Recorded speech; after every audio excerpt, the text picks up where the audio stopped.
Salut à tous, on se retrouve pour le deuxième épisode de WWE News. Donc pareil, là on aura trois news différentes. Donc on passe pour la première news qui est que le Big Show refuse le rôle de producteur. À l'âge de 48 ans, vétéran de la WWE, le Big Show occupe un rôle à temps partiel à la WWE et il est appelé en renfort lorsque le besoin est nécessaire. Cette semaine, il était en interview pour Newsweek et il a expliqué que lorsqu'il ne va plus catcher, il refusera d'avance le rôle de producteur malgré son expérience. Non, si je suis un producteur dans les coulisses, je peux aussi mettre ma tête sous une voiture et reculer dessus. Je ne voudrais pas tout le casse-tête que nos producteurs doivent vivre en coulisses. Il ajoute qu'il est dans une position unique où il n'a plus besoin de travailler 5 soirs par semaine et qu'il est toujours présent pour aider un grand catcheur ou un catcheur de taille moyenne à se faire mettre en avant. Mais lorsque sa retraite arrivera, il précise qu'il sera toujours prêt pour aider n'importe qui et partager son expérience qu'il a vécue pour rendre leur vie plus facile, mais qu'il n'a aucune intention de produire les shows. L'option d'être coach invité du côté de NXT semble beaucoup plus plaire au Big Show, sans oublier qu'il a débuté une nouvelle carrière comme acteur du côté de Netflix avec le Big Show Show. Donc voilà, c'était tout pour cette première news, on va passer à la deuxième news. Et donc la deuxième news, c'est que AJ Styles à l'AEW, peut-être ne jamais dire jamais. En l'espace de 4 ans, AJ Styles a réussi à devenir l'un des plus gros noms de la WWE après des années à avoir fait le tour du monde en passant par la TNA ou encore la New Japan Pro Wrestling.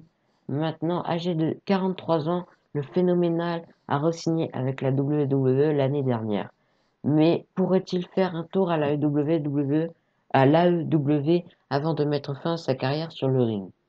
Au cours d'un récent stream sur Twitch, AJ Styles a fait savoir qu'il n'était pour le moment pas intéressé à rejoindre la jeune compagnie malgré le fait que des amis y soient, mais qu'il ne fallait jamais dire jamais.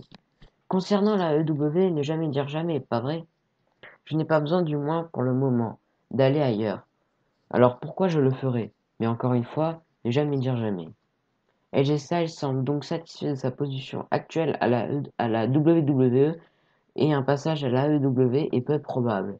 Le catcheur avait par ailleurs déclaré l'année dernière que son contrat actuel le liant à la WWE, dont la durée est inconnue, serait son dernier. Donc voilà, c'était tout pour cette deuxième news. Et donc on va passer à la troisième news. Et donc la dernière news de cet deuxième épisode. Donc on a un update sur le lieu de SummerSlam. En août 2019, la WWE avait annoncé la tenue de SummerSlam 2020 dans le TD Garden situé à Boston dans le Massachusetts. C'était donc bien avant que la pandémie n'arrive et le maire de la ville avait déjà annoncé que les grands événements avec public seraient annulés cet été.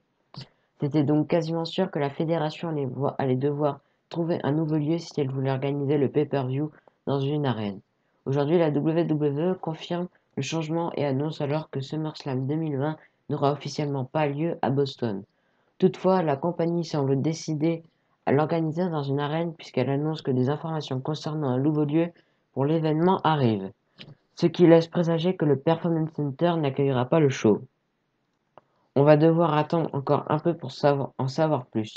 Rappelons que SummerSlam 2020 aura lieu le 23 août.